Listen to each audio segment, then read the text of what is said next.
আসসালামু আলাইকুম। আমন্ত্রণ জানাচ্ছি বিডি মেঘনা নিউজ 24 সংবাদে। সাথে আছি আমি সানজিদ আক্তার স্মৃতি। শুরুতেই সংবাদ শিরোনাম।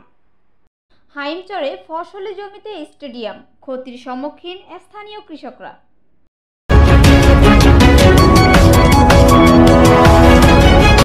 চাঁদপুরের হাইমচর উপজেলার 2 নং আলগি দুর্গাপুর উত্তর ইউনিয়নের অন্তর্ভুক্ত উত্তর আলগি মৌজায় প্রান্তিক কৃষকদের একমাত্র সম্বল কৃষি জমিতে নির্মিত হতে যাচ্ছে প্রস্তাবিত শেখ রাসেল স্টেডিয়াম।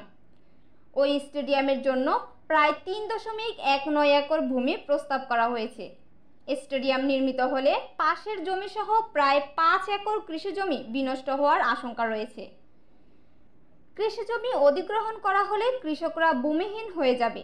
ওই জমিতে ধান, গম, ভুট্টা, পানের বরজ, পাট ও সবজি সহ বিভিন্ন ধরনের ফসল উৎপাদন করেন। ওই ভূমি থেকে গবাদি পশুর জন্য খড় ও ঘাসের ব্যবস্থা করেন। ভূমিহীন কৃষকরা জমি বর্গা এবং ইজারা নিয়ে তাদের জীবিকা নির্বাহ করেন। অত্র উপজেলার অধিকাংশ জমি নদীর ভাঙনে বিলীন হয়ে গেছে এবং 2 নং উত্তর আলগি ইউনিয়ন ঘনবসতিপূর্ণ এলাকা, ফলে পাশের কৃষি জমি বন্যায় প্লাবিত হবে।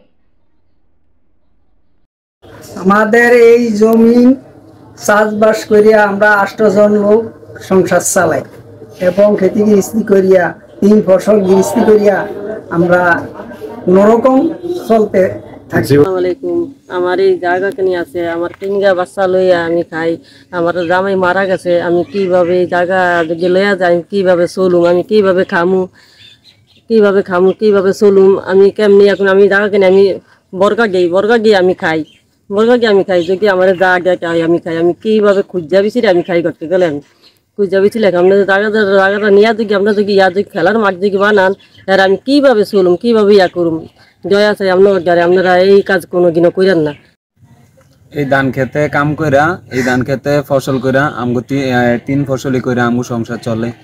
তারপরে এই ধান ক্ষেতের ভিতরে কাম টাম কইরা আমগো সংসার চলে, আমগো পড়ালেখা খরচ চালায় আমার বাপ মায়। এই জমিতে যদি এই ধান খেতের জমিতে যদি স্টেডিয়াম হয়, তাহলে তো আমরা না খেয়ে মরমু। আমগো পড়ালেখার খরচ চালাইতে পারবো না আমগো বাপ মায়। এরপরে খাওয়া দাওয়ার কষ্ট হয়ে যাব, চলাফেরা কষ্ট হয়ে যাব। এই ফসলি জমিতে আমরা 3 ফসলি করে খাই। আমার যে জমি আছে বিলিতে, এই জমির উপরে আমাদের পুরো ফ্যামিলিটাই জীবিকা নির্ভর করতেছে।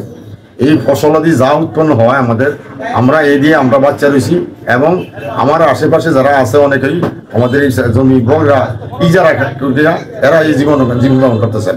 3টা ফসল, বছরে 3টা ফসল হয়, আউশ, আমন, ইরি, এই 3টা ফসল হয় এখানে। অতএব 3টা ফসল দিয়ে আমরা জীবিকা এই লোকগুলি বাচ্চা রয়েছি।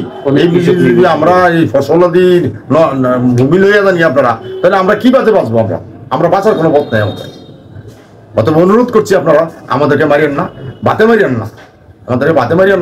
আমরা এবার যে আল্লাহ তাআলা নানান ইয়া দিয়া আমাদের এমনি আমরা খুব কষ্টের ভিতরে আছি, যন্ত্রণা। আমরা কৃষক পরিবারের সন্তান, আমাদের পরিবার এই কৃষি জমির উপরে নির্ভরশীল। যদি সরকারি স্টেডিয়ামের জন্য এই জমিটা অধিগ্রহণ করে, তাহলে আমরা ভূমিহারা হয়ে যাব এবং আমাদের সংসার চালাতে কষ্ট হয়ে যাবে। তাই সরকারের কাছে অনুরোধ, আমাদের ভূমিগুলা না নিয়ে, আমাদেরকে নিঃস্ব না করে এখানে যেন স্টেডিয়াম না করে। ধন্যবাদ সরকারকে। এতক্ষণ দেখছিলেন বিডি মেঘনা নিউজ 24 সংবাদ। আজ এ পর্যন্তই। সবাই ভালো থাকুন, সুস্থ থাকুন, নিরাপদে থাকুন। আবারও দেখা হবে এই শুভকামনায় বিদায় নিচ্ছি আমি সানজিদ আক্তার স্মৃতি। আমাদের ওয়েবসাইট www.bdmeghnanews24.com। চ্যানেলটি লাইক, কমেন্ট, শেয়ার করে সাথেই থাকুন। বিদায় নিচ্ছি। আল্লাহ হাফেজ।